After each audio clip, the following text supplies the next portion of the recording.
Everyone's favorite time of year is right around the corner, college football season.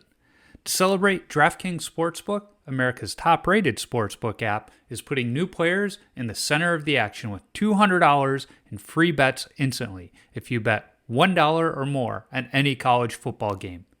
Take advantage of this limited-time offer now.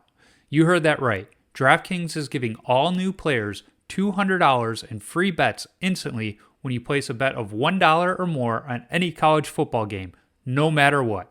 Head to the DraftKings Sportsbook app now to check out all of the great promotions and daily odds boosts that they are offering. DraftKings Sportsbook is safe, secure, and reliable, located right here in the United States, so it's easy to deposit and withdraw your money at your convenience. Download the DraftKings Sportsbook app now and use promo code THPN to receive $200 in free bets when you place a $1 bet on any college football game. That's promo code THPN to get your free $200 in free bets instantly for a limited time only at DraftKings Sportsbook. Must be 21 or older, New Jersey, Indiana, and Pennsylvania only. New customers only. Restrictions apply. See DraftKings.com/sportsbook for details. Gambling problem? Call 1-800-GAMBLER, or if you're in Indiana, 1-800-9-WITH-IT.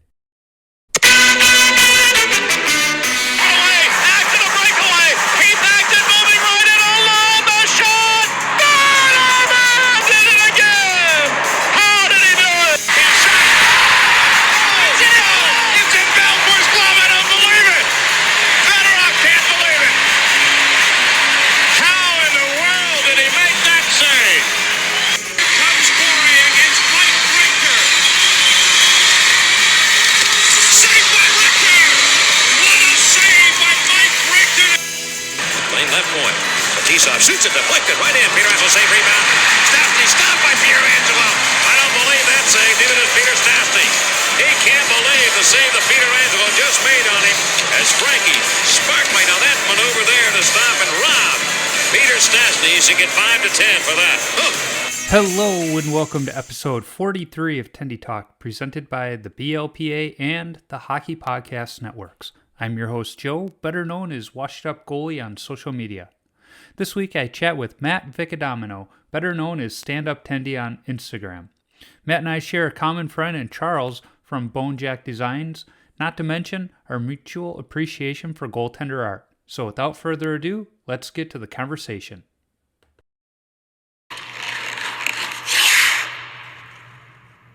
Well, Matt, thanks for joining me on the podcast. It's good to have you. You know, after following your Instagram account for a while, it's fun to put a face and a name to the moniker. Yeah, no, same here. And yeah, no, I appreciate you having me. We had this scheduled for earlier in the week, and I had to miss out. So I appreciate your flexibility on timing here. No problem. Anybody that's seen my videos of me playing can tell I'm flexible. There you go. Way to sell it. Yeah, exactly. So, you know, before we kind of get into the conversation about the Instagram profile and everything, how did you get your start in hockey? You know, when did you discover the great sport? Yeah, so I think I tried skating when I was like 3. I was terrible at it. So I hung up the skates after one try and didn't get back to it until we were visiting. I'm from Boston. We have family on Long Island. And I was playing with my cousin, and he stuck me on a pair of rollerblades that had just a front wheel, back wheel, and just started firing tennis balls at me. And I loved that. So then he showed me his hockey card collection and was into that. And then we would just play a ton of NHL 93, and from there on, it was done. And yeah, so ever since I was 8 years old, it's been my number one sport. Love it. So after your cousin threw you on the two-wheeled rollerblades, when you got home to Boston, were you like, Mom, Dad, I want to try out ice hockey? Or when did you start on the ice? Yeah, so he was pretty handy too, even at a very young age. So he sent me home with these yellow foam leg pads that he had made out of nothing. And at that time, it was like right after Andy Moog had those beautiful black and gold pads. So I brought those home with me, and yeah, I wanted to get on the ice right away. So I played a year of like intermediate intramural hockey, skated as a forward for that 1 year. I was like 3 years older than everyone else, but I was a beginner, so I was kind of on their same level. But yeah, and then after a year of that, I took up goalie. I loved the equipment and all that. So from 9 years on playing squirts, I haven't left the net. Now, you mentioned Andy Mogan, that sweet Vaughn setup he had in Boston, but I think his Bruin mask is one of the most underrated goalie masks of all time. For sure. And you know what? Everyone, and I do too. I think, 90s masks all take up, different goalies. They take up my top 10 of masks. Yep. And of course the Bruin Bear is top of the list, or at least one of them. But I think even like the just the simple like Bruins logo with the stripes right before he had that Bruins Bear mask was fantastic. And there's a guy out there. He did like a hybrid of one half is the stripe, one half is the Bruin Bear tribute mask, cool. And it turned out great. Jesse custom design. So yep, I follow him. yeah. So he does a lot of great work, and so I saw that in person. But it's a fantastic mask. Again, iconic for that era too. Well, and what was great about it is when he went to Minnesota and then later on Dallas, he was able to keep that same design, but just update the colors. In fact, I ran into him at the Let's Play Hockey Expo a couple of years at the Vaughn booth. And my son is trying on Goldberg's pads and gloves from the movie. And Andy Moog and Mike Vaughn are just sitting there talking. I'm like, all right, this is interesting. And then I think it was Moog said, yeah, you're going to have to maybe get your boy a pair of pads. I said, well, he doesn't actually play. I'm the goalie in the family. But I got a pair of Vaughns at the time. They were like 18 years old and said, and they're holding up great. I don't want to get new ones yet. And Mogan's going, oh, you don't want to be saying that with Mike sitting right here. And Mike's just got his arms folded, smiling. He goes, that's exactly what I want to hear. It means our stuff is quality and it lasts. And that's right. I'm still wearing those pads, but I did break down. Is that the one, your pair with the semicircle on each leg? I can't remember the model name, but the Vaughn Legacy is the Legacy, V4000s. But after 21 years, I did 5 weeks ago place an order for new equipment. There you go. You go. I'm not far behind you. I've been playing with the same gear for over 10 years now. So obviously not as long as yourself, but so what are you wearing then? Yeah, so I've got the Reebok RBK, I think 7K model. So it's a very nice design. I found it was I was wearing the Heat-Lite 4s that I got in like 1999, and I'd been wearing them for way too long. Obviously not NHL spec. So I went online. I went on some like, dark web gear website to find the cheapest thing in my size. And it was fortunately the color that I was looking for. And it was like $250 brand new. And I thought I was getting swindled, but it turned out great. So I've got those. And then I've always been partial to Vaughn gloves and blockers. Mm-hmm. So I've always had a Vaughn glove, but I think I'm going to go Warrior when the time is up. Well, it's funny. I was talking at the pro shop when I was getting fitted for my stuff. I got that Legacy 4000 glove, which is probably the biggest one ever made. It's just huge. I held it up against today's modern glove, and it's like, I'm going to be missing a lot of pucks glove side when these new ones come in. Like my teammates just got to know. It's funny you say that because Kevin Weeks just posted a picture on Twitter from like one of those, Pee Wee hockey photo shoots that he did when he was a kid.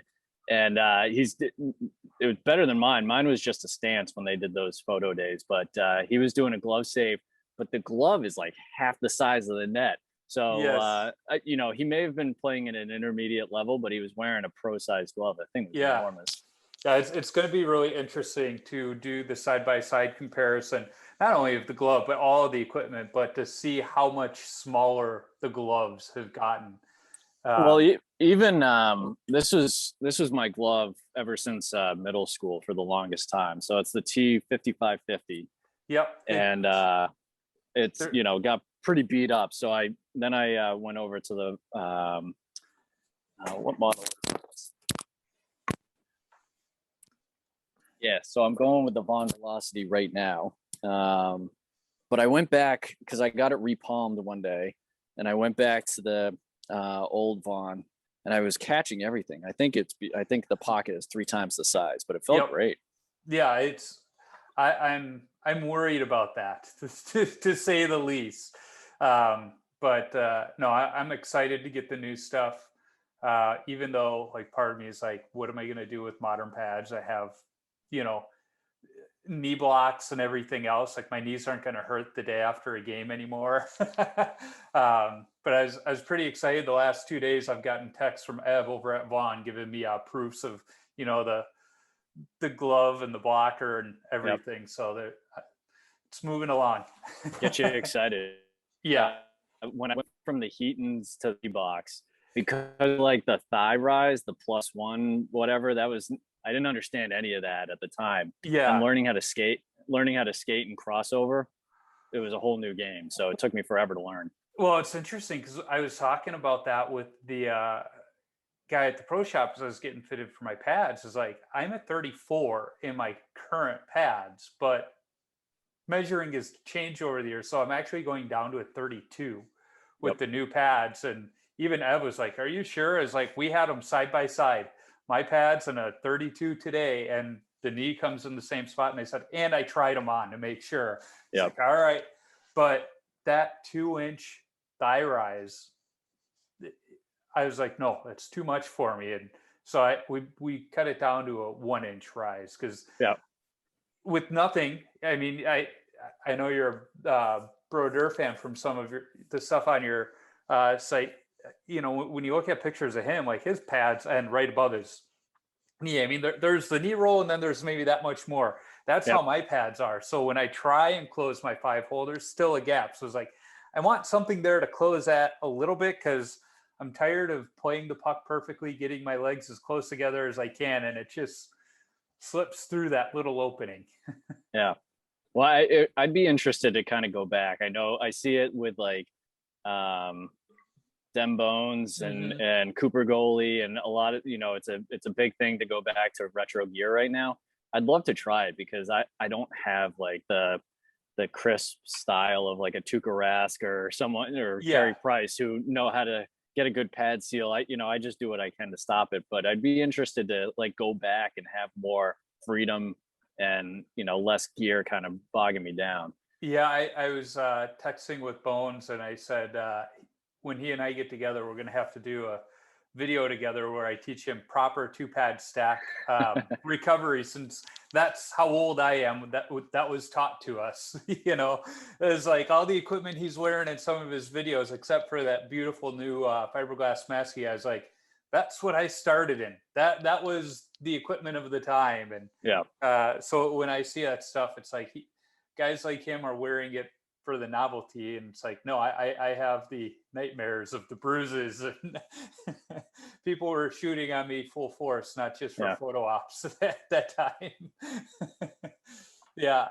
So you get started in the game because of your cousin. How far did you go competitively? Yeah, so I played JV through high school. I played club in college, and then I kept going after school.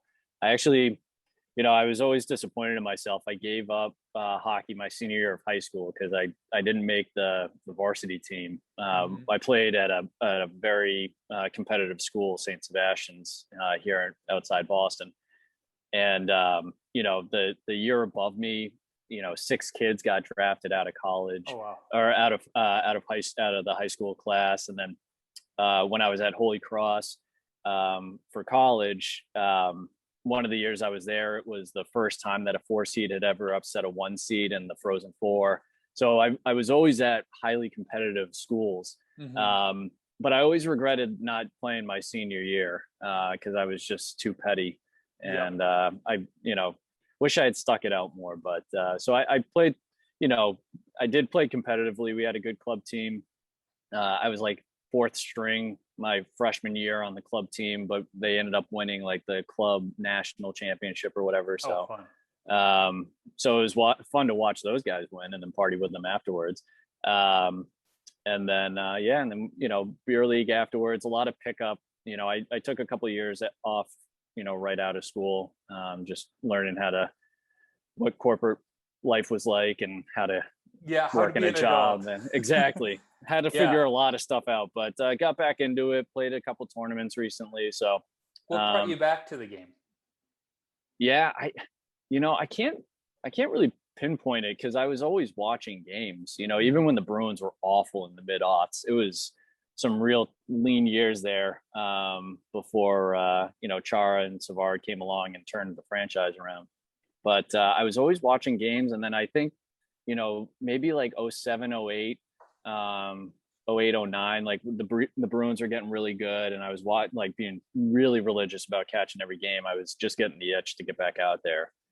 And then once I did it a couple of times, got back out there, it felt so good to just be catching up with guys and, the locker room chatter and all that stuff. So you realize, how much fun it is that, a different group of guys to hang out with. And so, I'm glad I finally gave in and got back into it, even though it's sometimes very humbling to be out there and put up have the other team put up a 6 spot on you, but that's the way it goes sometimes.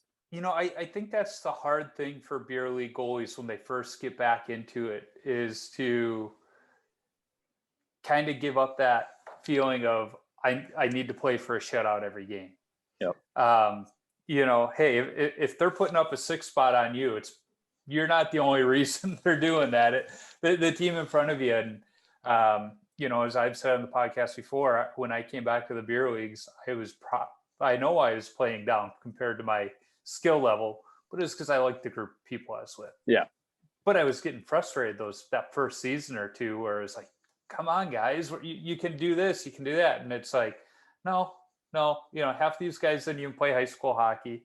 Right. One of them didn't even play competitive hockey at all until the beer leagues. So it's like, no, it's in front of me. Goalie by Garmin has some great, really short podcasts, like 5-6 minutes each. And I was driving to one of the games, and that's when it hit me. And he goes, only focus on what you can control. Because you might have that game where you let in 8, but you played 7 of them.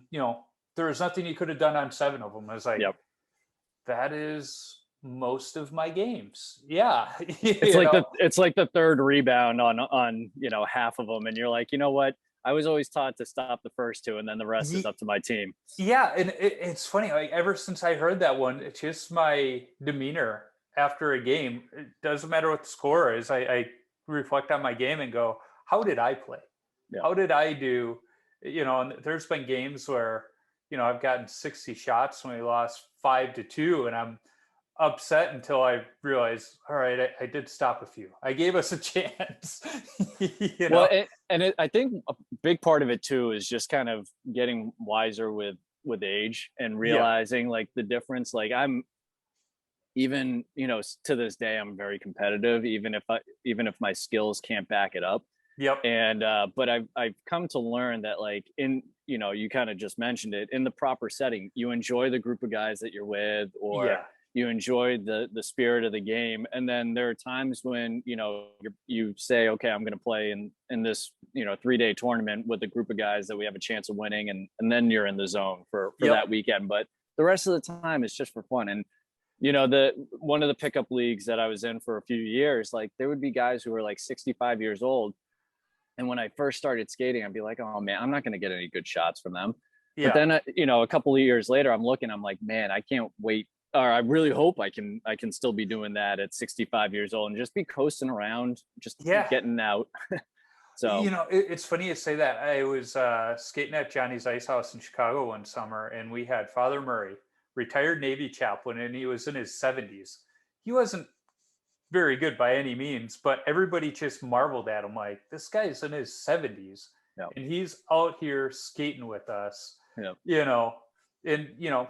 he wasn't an ankle bender by any means, but he had lost a step or two, we could say. And we were all just going, man, I hope I'm just like him at that age, where I feel good enough where I wake up in the morning and say, I'm going to play hockey. Yeah, there's I can't remember the gentleman's name, but there was a feature done on him where he was like the oldest recorded goalie.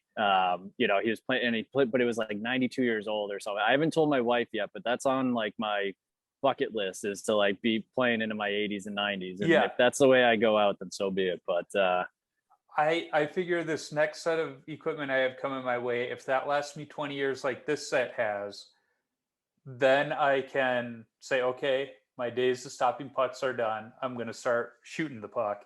And that's when I'll probably turn it around and skate out probably. There you go. And hopefully my son will come to my games and tie my skates, because I probably won't be able to do that at that age. Now, is your son into playing at all? You know, he skates on the pond. The past couple of years, we've had a backyard rink either in our yard or the neighbor's yard. And he loves skating out there, but he hasn't played competitive because here in Minnesota, we don't have house league hockey. It's just strictly travel hockey. And he sees the time commitment of it's 7 to 8 times a week they're on the ice. And many of the times practices either at 6 o'clock in the morning or 9 o'clock at night. And he's going, I'm asleep at those times. You know, even though he's 13, he still goes to bed at like 9 o'clock on a school night on his own.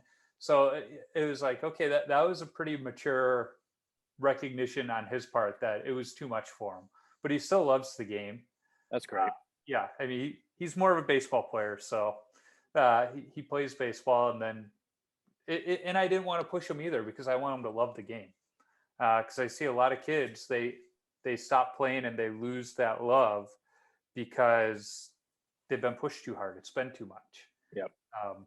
You know, and yeah, it's fun. Are your kids getting into the game at all?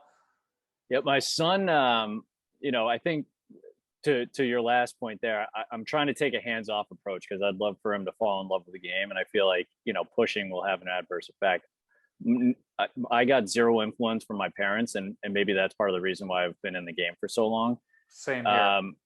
And so, you know, we'll see how it turns out with him. But, you know, my sister and her family, her 2 sons play hockey, and so they put out a rink in their backyard this past winter. So I got out there, I got him his first pair of skates, and you know, we got out there. He was only 3.5 at the time, so he was, you know, I was holding him for most of it, and but he'd fall, and you know, he's the kind of kid where, you know, he'd easily quit. But he just, I think part of it was seeing his cousins do it, and he wanted to keep up with them. But I gave him the out if he wanted it, and he wanted to keep going. So, you know, we'll see how it comes. But, you know, he loves, I have like bobbleheads and, you know, stuff in the basement that he likes to come in the room and check out every now and then. So, you know, the opportunity is there if he wants it. But same as you, I'm not gonna force the issue, because if he doesn't enjoy it, what's the point? Yeah, and it's funny because my daughter, she'll come out and skate.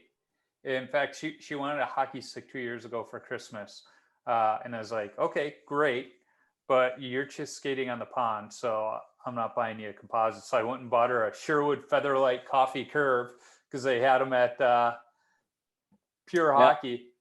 I got my Ray Borks. I thought I had a coffee, maybe not, but I've got the Sherwoods. I was the perfect pond hockey stick. It really is. Yep. And she absolutely loves it. But half the time when she's out there skating, she just wants me to pull her around by the hockey stick. Then she does shooting. But it's like, hey, that's fine. She's having fun. She's getting some exercise in the wintertime. And if your kids love pond hockey, there's a book by a Canadian author, won like a Canadian literary prize, called When the Moon Comes. Mm-hmm. And it's about this kid and a group of kids, and them going out during a full moon that lights the ice, and they skate out on the beaver pond. It's, you know, my son really enjoyed that book. So maybe it's something that your kids would enjoy. Well, it's more for younger kids, but they might enjoy the spirit of it. Knowing that it's called the Beaver Pond, I definitely do have to get it for them, because the development we live in is called Beaver Ponds. And when they go out on the the pond. That is actually where they go skating, is on the Beaver Pond. There you go. I wrote that down. I'm gonna have to look it up for them. That's awesome. Yeah, I've been meaning to make a post about it because it's something we really enjoyed this past winter, was reading that book together. Yeah, no, that's great. My kids, they love reading, thank goodness. In fact, my daughter was badgering me because she let her friend borrow her copy of The Outsiders and she wants to read it again. She's like, "Will you just buy me a new copy?" Is like, easy there, killer. Like, how about you read some other classics like Catcher in the Rye or The Great Gatsby? There you go. Like, I got to get back into some of those classics. Yeah. Someday when I have the energy at the end of the day. Exactly. So aside from playing hockey, you're clearly into the collecting side of things. For a while, as I go through your Instagram profile, a lot of hockey cards. How did you get into collecting hockey cards? Yeah, it really came with that. Really started with that one trip to Long Island and looking through. For those that remember the early '90s Pro Set, it's probably the cheapest set around, but it was like 900 cards in each set. Yep.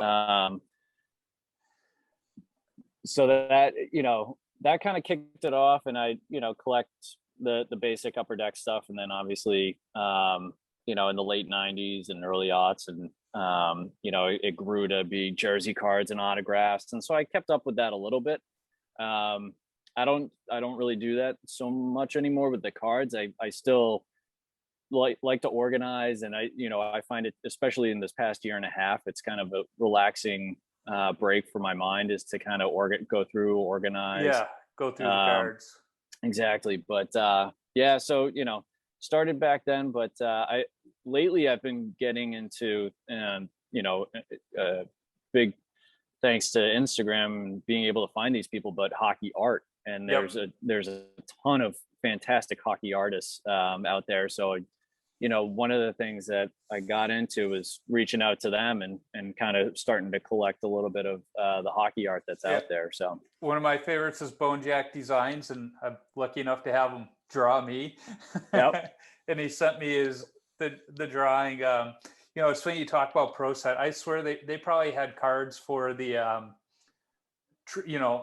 equipment managers and the trainers, because I think the early '90s Upper Deck sets were some of the best looking, but I don't know why, but I was always drawn to the Score sets as well.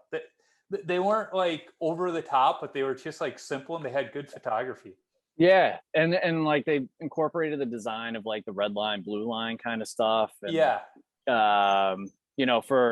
they kind of had, for those who know about card collecting, they're the concept of parallels, and so they kind of, I feel like they had the first introduction to parallels, where they had the French version, they had the English version. So yeah, I was just gonna say, for whatever reason, when I started collecting them, like my dad just had this thing like, well, yeah, we'll get the English version, but you should get a set of the French too. And so I have a bunch of the English and the French, the parallels, for a couple of years. And it's like, they were one of the only ones that did that. Yeah, wait, you pulled up your Bone Jack art, so I've got mine as well. Oh, sweet. So Nice. he does, again, there's so many different types of art out there, and so it's been fun kind of tracking down the different styles and getting to know them a little bit more. Yeah, I got his coloring book back there on my desk too.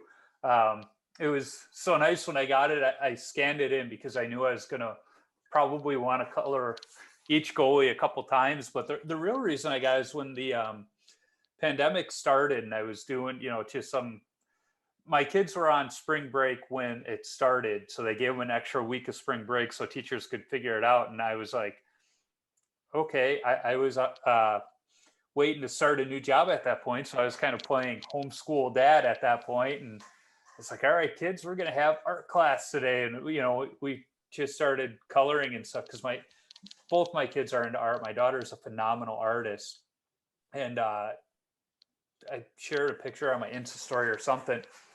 And Charles sent me a few drawings, line art, to throw up on my website so other people could color. It's just something to do during the pandemic. Well, of course, my daughter, not really knowing the different team colors or anything, like she put her own spin on them, and she Huh. incorporated pinks and purples into one of the drawings. And he's like, I love it. So he kept sending a few, and that next thing you know, there was a coloring book. So I was like, well, I got to get it for my daughter.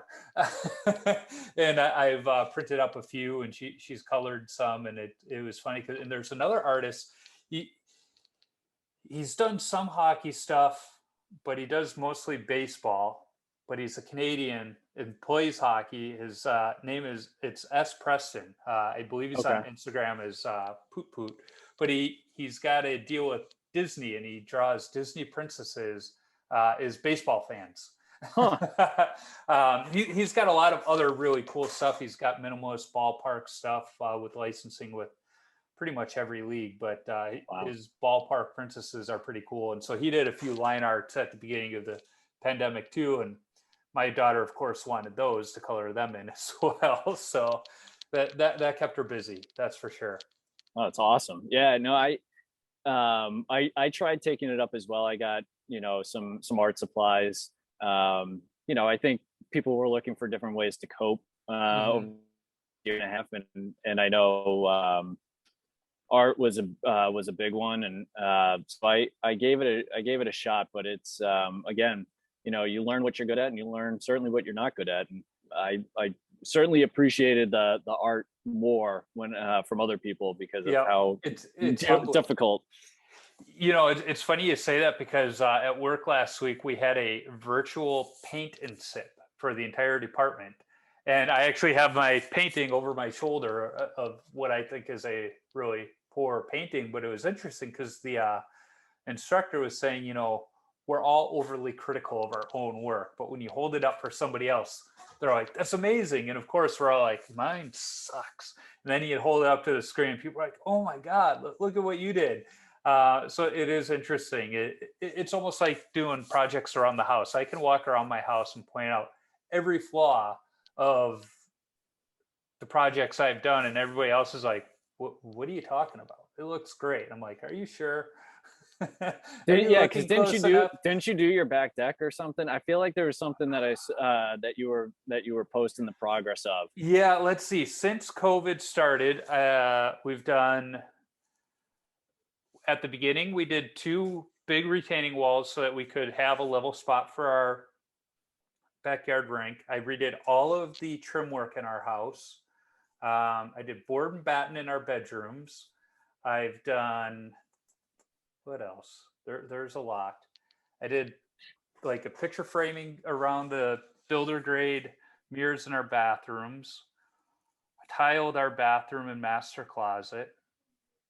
I have my kids' bathroom gutted and the showers back in and the floors down.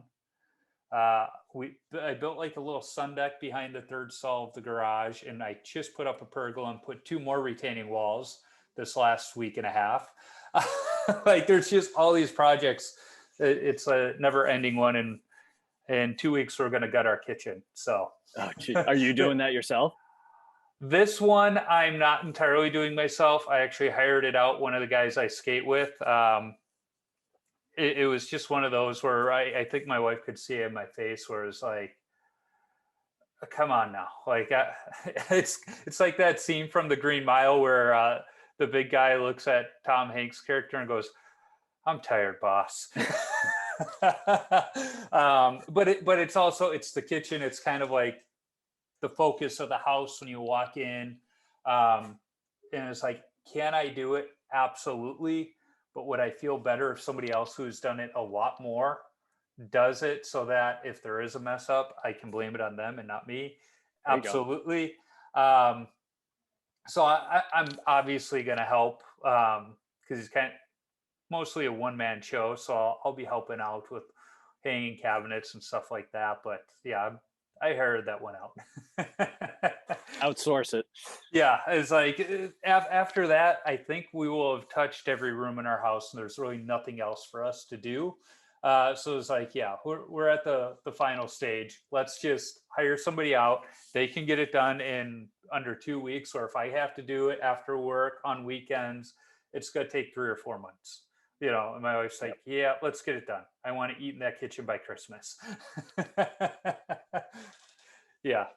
But I don't know. It was worth it. That was one of the reasons I'm getting new equipment, because she started going through everything and she's like, the amount of money you saved us doing it yourself, like the retaining wall alone, we had a bid. It was going to be 10 grand in labor just to put it up. And I did it myself. Took a couple more weeks, and had they come and done it in, 2.5 days with machinery, but we saved quite a bit of money. Yeah. So that right there is like, I earned my pads. There you go. Yeah. Those better be the best pads ever. Yeah. Well, of course, doing that, I wound up having to miss most of our fall season before it got canceled, because I slipped 2 discs in my back lifting all those blocks. But hey, it looks great. The family helped at times where they could. And, we did it. Nobody else did. Yeah. So you got into goalie art, who aside from Charles over at Bone Jack Designs, who else do you really like? Yeah. So apologies for not knowing all their actual names, but Yes. but it started out, I think Charles may have been like one of the first ones. There was obviously Tiny Tendies has been a big one recently. I just had, he sent over some awesome artwork of yours truly. So that was fun to be in Tiny Tendy form. But and he did a great job kind of like finding different styles, kind of working with his own original style, but he's migrated to some other things. Yeah, he's got a great style. I love it. Yep. There was handmade hockey cards. He did a great job. I got a couple of pieces from him where he would, again on a tiny hockey card, he really intricate detail, and he did a couple of different styles. Puckheads was someone who did kind of like caricature style with, and he did some realistic portrayals as well. But the caricature I thought was really cool because obviously puts a great focus on the mask and the details within that. Mike Nguyen art up in Canada. I think he's out of Winnipeg, but he does stuff seemingly every other day. So it's fun to follow him. Trying to think of some of the other guys. Jerry at JRM Hockey Art. He does some unbelievable, and one of the features that I did for him, he sent over a video of how he does his art. And so, some of it starts where he kind of just puts a ton of paint at the top of the canvas and it kind of bleeds down. And then he works with that. I'm trying to think. I feel bad because I've worked and have been in communication with so many of these guys and girls over the past year that I don't want to leave anyone out. But Stick Save Sketch is another one that does a lot of mask centric art. So again, anybody go ahead. that scrolls through your Instagram page, they're going to see all these. In fact, that's, as I'm looking down, that's exactly what I'm doing, looking at all these different ones, because there's just so many great ones that it's fun to see the different takes on them. And that's one of the things, because and there's been a big boom of like hyper realistic art. And these artists spend like 70 hours with I think probably some form of pencil or pen, and again, like the reflection in the visors that they get, it's unbelievable. But to go through and see different lenses that people are looking for through, and different interpretations of what they see, it's been fun. And so for someone that has come to appreciate it, it was fun to learn how their process worked, and what motivates them outside of hockey. But it's unbelievable what people can do. And so when they send over videos and you can see how they do it in a time lapse form, but it blows your mind, some of the stuff that they're putting together. Well, I know Charles has done some of those time lapse, and what's interesting about him is like he doesn't sketch them out in pencil beforehand. It's just all ink from the beginning, and if he messes up, he messes up. It's part of the drawing, and it's like Yeah.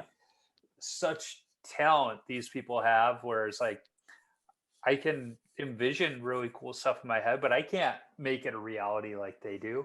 Yeah. No, it's I tried, like I said, I tried doing I even posted it so you can see how horrible it is, but a pair of Heatons. And again, I sat there for maybe like 2 hours, like doing, an inch at a time and then erasing it. And then, Charles and I had some back and forth. He was pretty encouraging through it all. But he's just like, yeah, this took me a half hour, and it's such a bold design and all that. And it's again, it makes you appreciate it even more when you understand what each person's process is and how they can make it come to life. So Yeah, that's kind of what I've shifted towards is the hockey art aspect of it. And it's a growing community on Instagram, and it's a lot of fun to watch.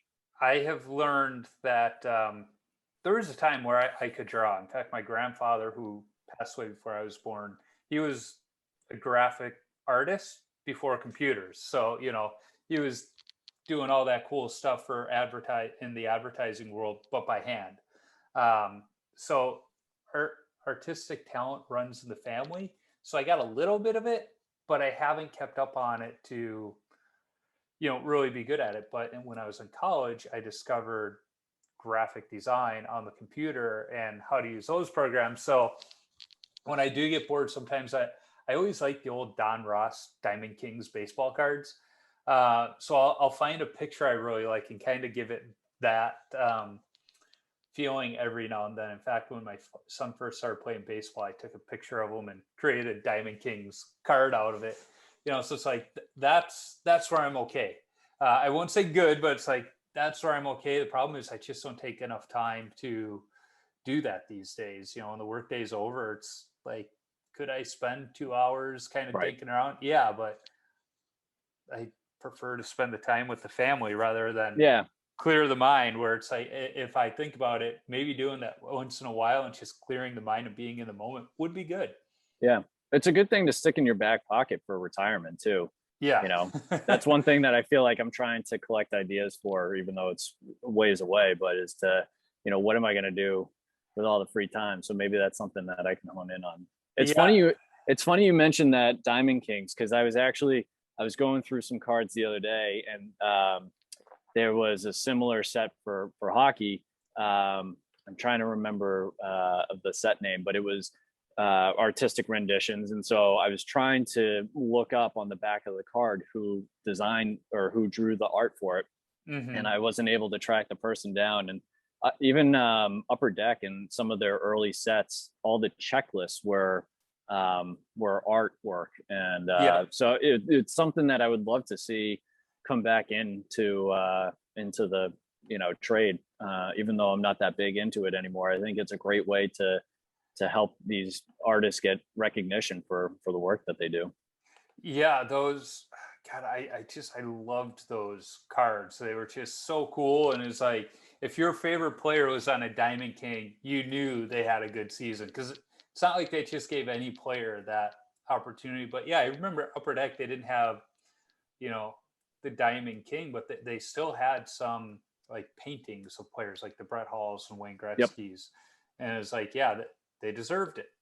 In fact, I was just looking to see if I still had that on my computer or not. I think I put it elsewhere, but I was going to show you what I did of my son, but I don't have it on my computer anymore. But yeah, it was fun. So I always like to ask people, outside of hockey, what do you do? You mentioned you've got the kids. I'm sure that they keep you busy, but what else do you do to kind of find that middle ground, that peace? Yeah. I was big into I played tennis as well in college, and through high school and college. My wife actually plays tennis as well. So, before kids, we would get out there and play together. We actually played in like a summer league mixed doubles for the first time ever. And we fortunately we ended up winning because we're both pretty competitive. So that could have had some some sour discussions after the fact if it didn't go so well, but it did go well. But Yeah. so I play golf when I can. So I like to stay active, because if I sit around too much, which has been the case for the past year and a half, I tend to be in a foul mood. So just Yep. trying to stay on the move. The kids keep me busy. We just moved 2 months ago, so we're still trying to get settled in the new space, and had to go out, get a ride on lawnmower, and look really out of place. Oh, I know. It was so. Now I find myself mowing the yard 3 times a week, which some people think is excessive, but gets Not me this out of the guy. house. No.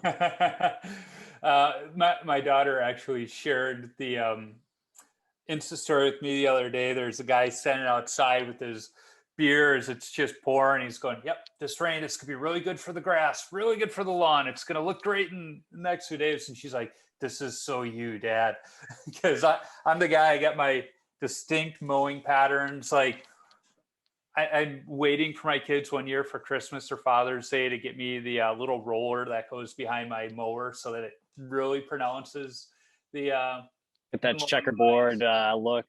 Yes. Yeah, you can't mow your lawn enough, in my opinion.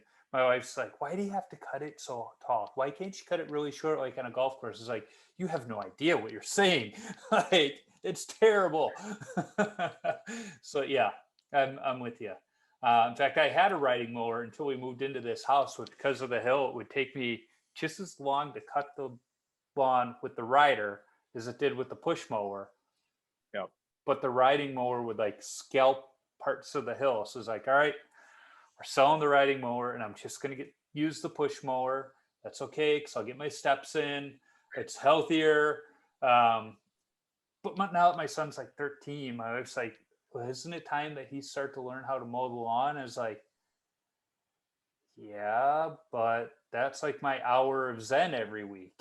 Like, That was the exact age that I think I was given the keys to the lawnmower for the yep. first time.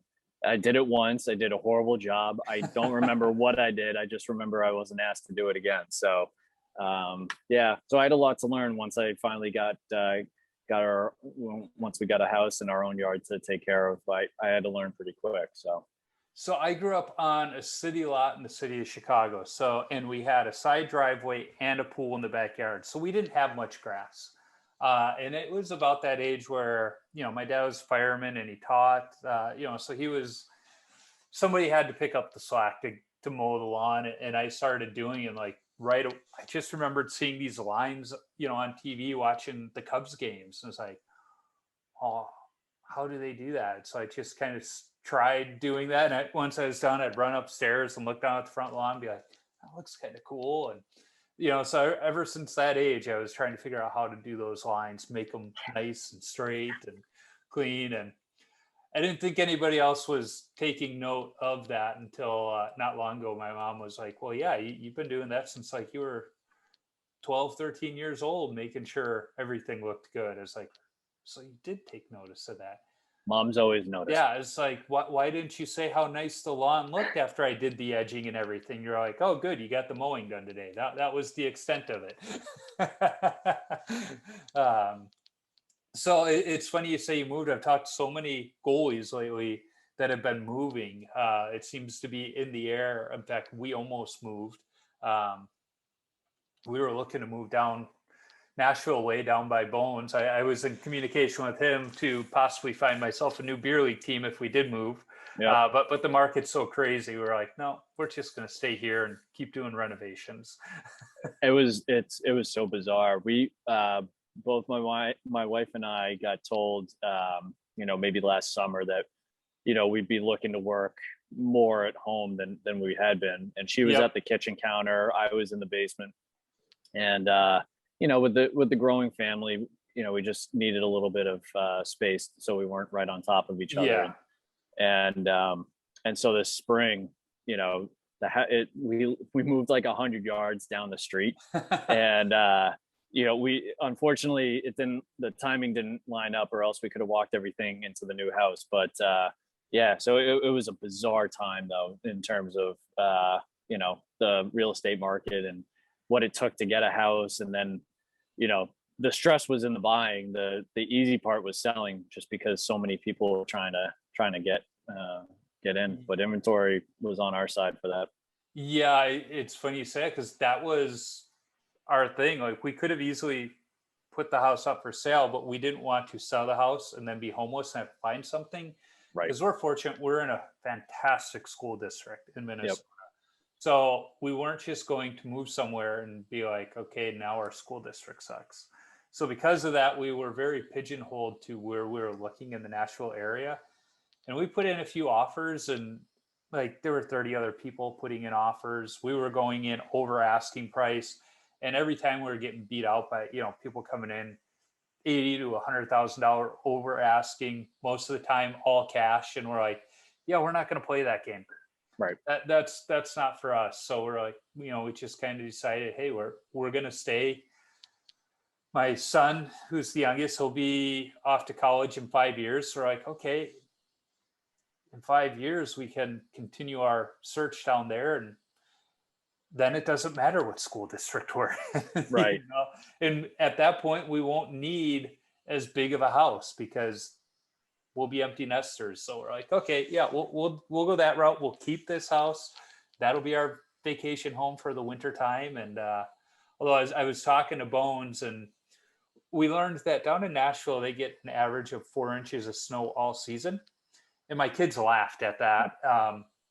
So I asked him, I said, so if I bring my snowblower down there, is that kind of a Minnesota flex for, when there is measurable snow? He goes, oh, absolutely. He goes, but that one time every 5 years you have to use it, your neighbors are going to love you.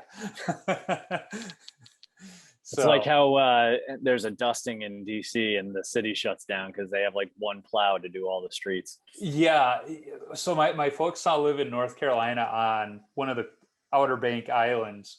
In their first year down there, it's New Year's Day.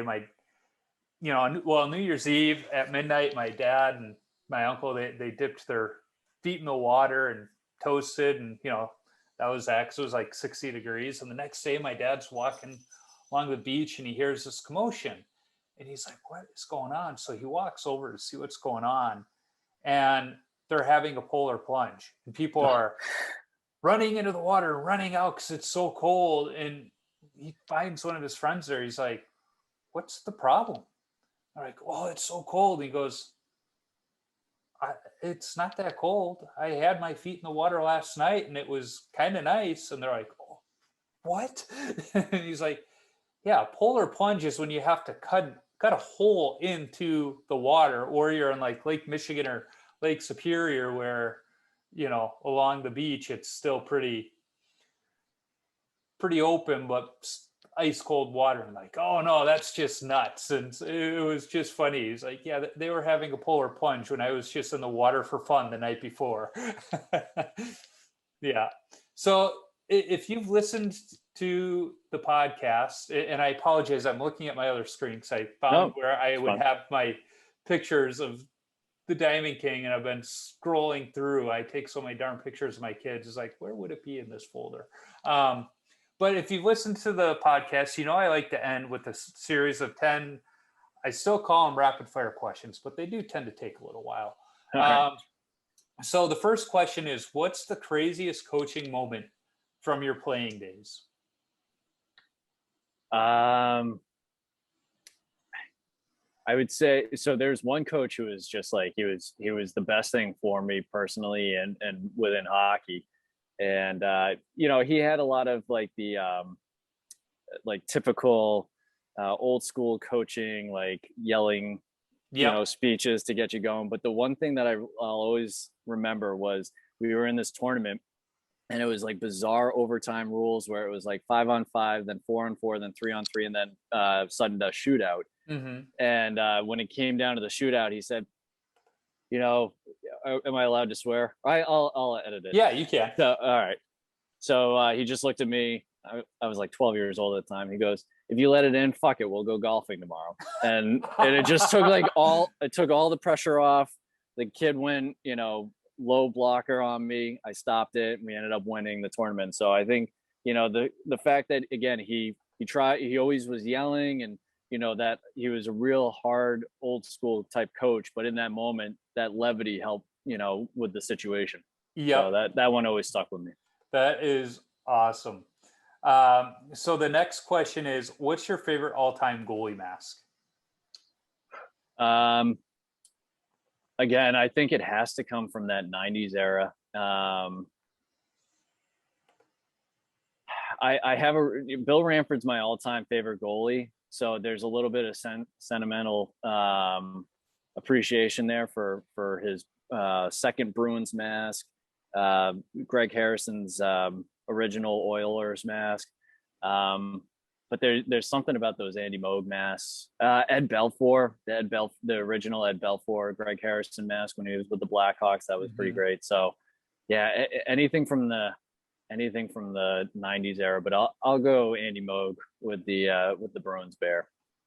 That you can't go wrong with that. That's for sure.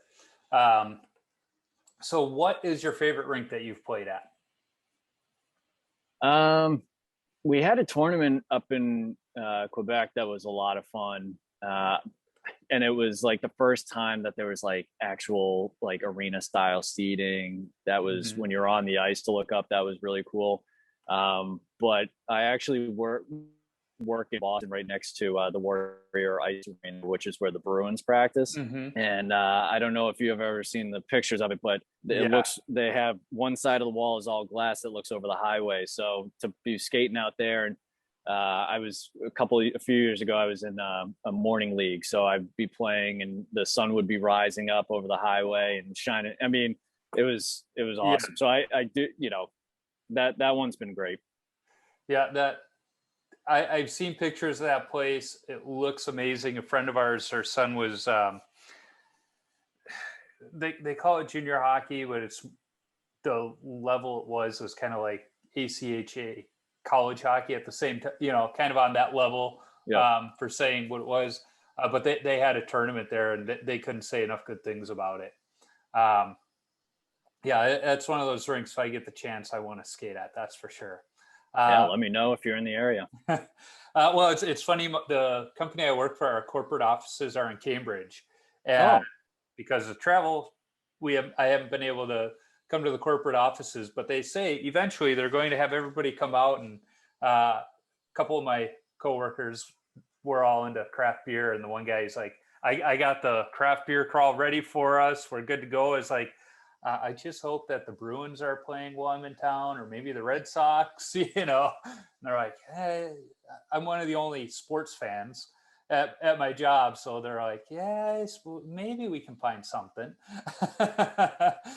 Cambridge is a stone's throw from the rink. You can see it. So let me know. Yeah, absolutely. Will do. So the next question is one that some people have to think about, and others are like me and they know right off the bat the answer. What is your favorite all-time goalie stick? I think I have to go Sherwood. It's just so old school. Obviously it weighs a ton now in comparison. Oh yeah. I have a stick rack right next to me. I think I have to go Sherwood. One of the Sherwoods from the past, probably, I know Brodeur played with Heaton most of his career, but I have a couple of Brodeur Sherwoods that I really came to like a few years ago. But old school Sherwoods. That's the way. I know a lot of people that liked those sticks, so you're not alone there. So the next question is, what is your favorite youth hockey memory? This it's probably not that original, but I think because everyone or a lot of kids were in a similar situation, but going on tournaments and like either, staying overnight somewhere or, playing knee hockey in the hallway of a hotel and driving all the other patrons crazy with how loud you get. But, doing that kind of travel, that tournament that I referenced earlier, going up to Quebec, it was a bus ride with the entire team on a coach bus. So we felt like we were in the pros. So I would say anything involving like those tournaments. That was pretty great. Yeah. There was also, we won a tournament one year and Miss Massachusetts was giving out the trophies. So obviously, being a middle school kid, we were in seventh heaven then as well. Yeah, that is awesome. So real quick, I found that drawing I did of my son. I'm gonna see if I can share the screen here. Oh, that's So great. that's what I did of him, and he's like, "Oh, Dad, that's awesome." And then, of course, he thought I was going to do that for him every year. I was like, "No, not the case, bud. It takes a little bit of time." Although I did start doing it the next year.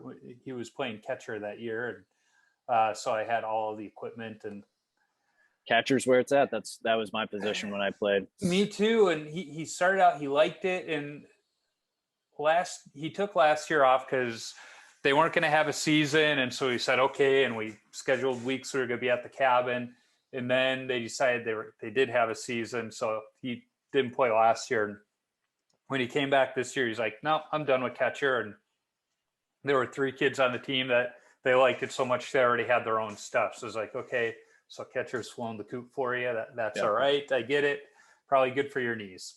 That's right. So the next question is, what's the best chirp you've heard directed at you, not directed at you? You've said, you haven't.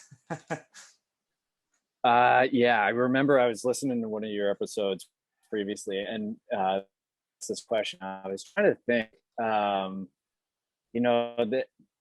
The one that I probably remember best is not even one that happened in my game. It was one that Aaron Ward of the Bruins recounted during one of his interviews on Boston radio. I don't know if that's totally appropriate for right now. So yeah, I'm gonna have to hit the pass button. I really can't, because again, like kids in high school, they're not that witty. Like they're just really lame. So and I wasn't clever at all, so if anyone came at me with anything, I would just go at them with my stick, and that was obviously not the best idea, but I can't think of anything that was really ever that clever. I'm sorry to disappoint, but like I said, I was racking my brain when I heard that question on one of your other episodes. It's funny because in the beer leagues, whenever somebody shoots the puck and they just completely whiff or miss the net, I can't help but shout out, "Keep swinging, Spaz way." I mean, listening to like Spit and Chicklets, like hearing those guys talk about some of the ones that they hear, like if a guy's losing faceoffs, Biz is yelling, "Hit the rice buckets, kid!" Like that kind of stuff. Like it's subtle, but it's a good jab. And again, like it was just fu kind of stuff. Yep. Like it was never that clever. So again, maybe that was just because I never made it that big. That all the smart hockey players weren't around. So sorry. Smart hockey player. That's an oxymoron. Although I shouldn't say that. I coached one kid who went to MIT and another one who went to Harvard. So there are a few smart ones out there. Not too shabby. Yeah. The one who went to MIT went to school for rocket science too. Is like, really? He's a literal rocket scientist. Yeah. Yeah. His dad used to joke and say, "Yeah, I'd like to meet the guy who traveled through town and sired him." It's like, that's funny, except for the fact he looks just like you. Yeah. So what is the worst post-game beer that you've had? Yeah. I like someone brought in Milwaukee's Best. It was like warm too. Cause like it was like a summer league. So it's, the locker rooms weren't, chilled at all or anything like that. So, the Milwaukee's Best had been sitting out for a while. So that was pretty brutal. That was my grandpa's beer. I think I read this week that there's like 8 or 9 beers that they're discontinuing, and that's one of them. And part of me is like, no, you can't discontinue this beer, but you probably should. Yeah. I think it was like that, like Miller High Life Light or something. Yeah, I saw it, and so many people, their response was, "I didn't know there was a Miller High Life Light. I thought Miller High Life was the light beer."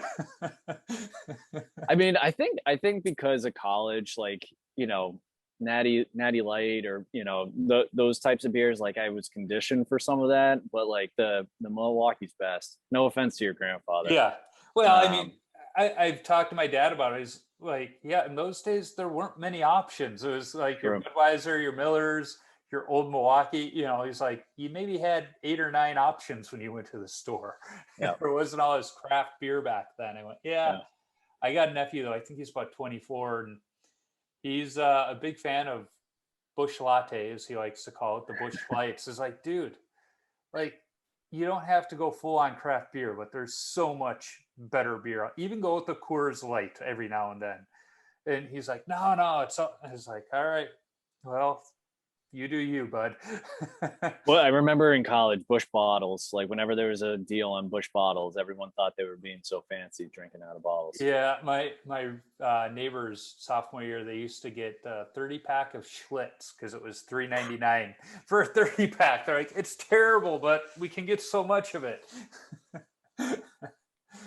Yeah, those were some bad. Well, then the funny part too is like the one kid, his dad worked for Phillips Distribution in Wisconsin, which is a liquor distributor.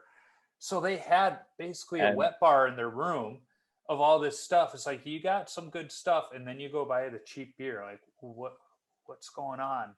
Yeah, there was a bad night with vodka where it wasn't good for me. Is there ever a good night? Yeah, drinking a screwdriver since then just hasn't been a good idea. Yeah. So when you tape your stick, do you go heel to toe or toe to heel? Now, again, this was on one of your last episodes. I felt very triggered. I felt very offended. I always went toe to heel. For some reason in my mind, I was thinking of like the physics of it, and I thought that like it would help with the trajectory of the puck coming off the blade. But yeah, I always went toe to heel. I had Connor Beaupre, the Wild Z-Bug on, and he claims that's why he does it, because it comes off better. But I know what one triggered you. I can't remember who the guest was, but they said goalies who do it the other way, they're psychopaths. They're psychos. Psychos within the psychos. Yeah, no, I think I did it probably when I was young because I didn't have any guidance otherwise, and I just always stuck with it. Yeah, it was I think it was Trish from the BLPA podcast. She was the one that called goalies that went toe to heel psychopaths. I was like, well, there's a hot take right there. I'm not going to hop on that train, but I can't argue that one either. It's probably similar to like those that tape with black tape on the blade. Yeah, it's funny. I've always done white tape, and then Carter Hockey Tape sent me a nice little package with tape and wax and stuff, but they sent me black tape. I was like, well, I guess I'm using black tape on my blade until it runs out, and it hasn't changed my game any way or the other. Hasn't helped me playing the puck at all either, but hey, it works. There you go. It is kind of funny when I go to pick up my stick, and a couple times I've hesitated. I'm like, oh wait, that's not my stick, it's got black tape. I did use orange tape for a little while in high school because our school colors were maroon and orange. Only high school in the nation with them. Only other school we knew of at the time that had those colors was Virginia Tech. Yeah. And I just thought the orange tape on my stick looked pretty badass, so I went with it. Bring it back. Yeah. Well, I can't bring it back because my team colors aren't. I did this purposefully. I live in Minnesota now, but I'm still a big Hawks fan, and Wild fans don't like the Hawks for obvious reasons of them knocking them out of the playoffs every year. And so when our team needed new jerseys, I designed them to look like the Blackhawks jerseys. And my teammates, they all loved them. And then one of the guys goes, but they're Blackhawks jerseys. Do you see what he did to us? And they're like, but our team name is the Hosers because it's almost all firemen. So I created a really cool logo, and the fire engines are all red and usually have a black top like in Chicago. And so it's like there was thought behind the color scheme for one. Yeah. And the Chicago jersey template just worked best with it. And I even showed him, it's like, look, I tried it with about 15 other jersey templates. This one just looked the best. And the one kid goes, Yeah, it does look the best, but still, you went with the Blackhawks. I was like, well, yeah, that was slightly on purpose. I'm partial to red and black, so I'm with you on that one. Yeah. In fact, when I ordered the new pads, I stuck with black and white, but I had to add just a little bit of red in there, just because, that way I struggled with it because it's like, well, do I just go black and white? Because if I join another team, black and white goes with everything. Yep. And it's like, screw it. No, I've always wanted red, white, and black pads. I'm going with them.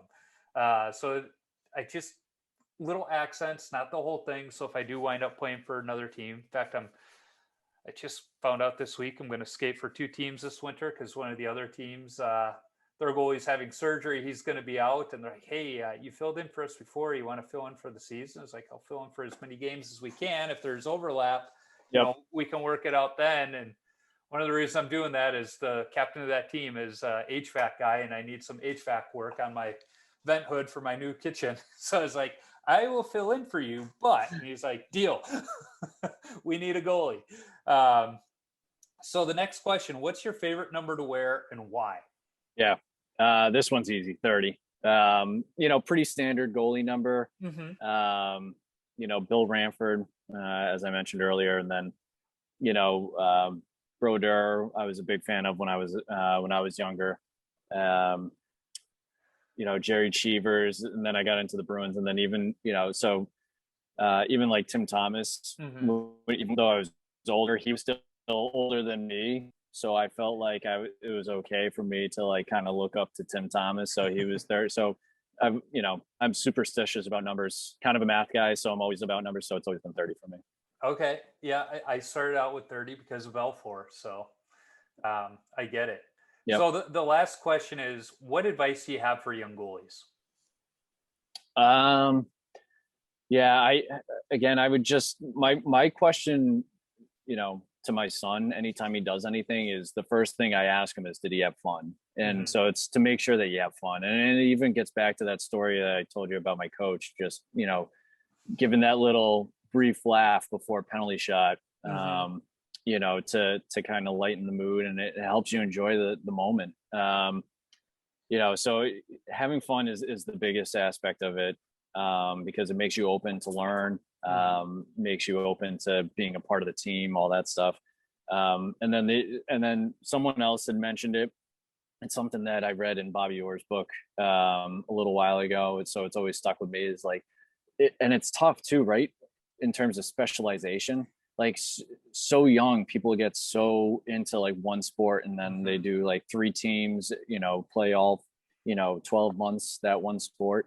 But for me, like I played tennis, so that, a lot of those skills transition, in terms of hand-eye coordination, reaction time, footwork, a ton of similarities there. So, for me, it would be to find another activity that you appreciate.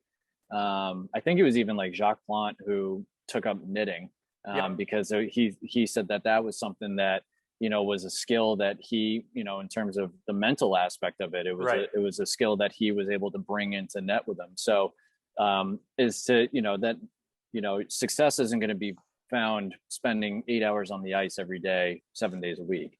So it's to find something else that you're passionate about, and being able to connect that with how you want to play. Yeah. I love the idea of, asking your son, did you have fun? Because when I think back to picking my son up from baseball practice, or even getting in the car after a game, that's one of the first things I ask him. Did you have fun? And, I always want to hear, yeah. And there's going to be the day where he says, no, we got our butts kicked. But, that's where in those instances I would say, yeah, but you went 3 for 4 at the plate. I try and point out the positive. Yep. Same part of me, the coach in me and the athlete in me is going, good. He's mad that the team didn't do well. Doesn't matter how well he did. The team didn't do well. He's looking at it the right way. But as the dad, I step back and go, well, you got to find the good in it. You got to find the fun in it. Yeah. That's awesome. So where can folks find you on social media if they want to follow you and check out some of the great art you've mentioned? Yeah. The thing that I'm most active with is the Instagram stand up Tendy. in homage to the 90s goalies. Yeah. Just flopping around Dominic Hasek style, doing Yeah. whatever it takes. So it's something that, again, I take breaks from it every now and then, just depending on what's going on with work or whatever it may be. But again, it was something that from a mental health aspect did a lot for me, just because it was, at the end of the day, a way for me to unwind, not think about what was going on in the world all the time. So it's connected me with a great community of people. So the Instagram spot is where I'm at. And I'm looking to get back into the artist features. I actually have a backlog that I'm looking to start to roll out. I'm going to be doing a mask series, Jesse Customs Design. As I mentioned earlier, I think Dave Arrigo has done one. He did, I think, Mike Smith's mask, and a couple of others. So the mask art is going to be kind of my next step. Awesome. In the artist series. That's awesome. And it's funny you mentioned how just from the mental health side and connecting with like-minded people, there was a while there during the pandemic where I'm just scrolling through Instagram, looking at all these great hockey, things people were doing to stay in shape and on top of their game while at home. And I was like, what are you looking at? Are you looking at, like Instagram models or this? I was like, no, look, like somebody just got an awesome new helmet. Yeah. And she's like, God, you're a dork. A lot of eye rolls from the other side of the couch, but yes. And it can't explain it. Yeah, it's like you're sitting there watching The Real Housewives and you're criticizing me for looking at goalie stuff. Yeah. I'm part of it. I'm part of a union. You just wouldn't understand. Absolutely. Well, Matt, it's been fun chatting with you. I'm glad we got the chance to connect, and and Charles kind of helped facilitate that as well. Yep. He's helped me connect with a few people, so that's awesome. So thank you. Yeah, if you're looking for more conversations, there are a couple of people I think you'd have really fun conversations with as well. So absolutely, send them my way. Yeah, I will. I appreciate your time. This was a lot of fun.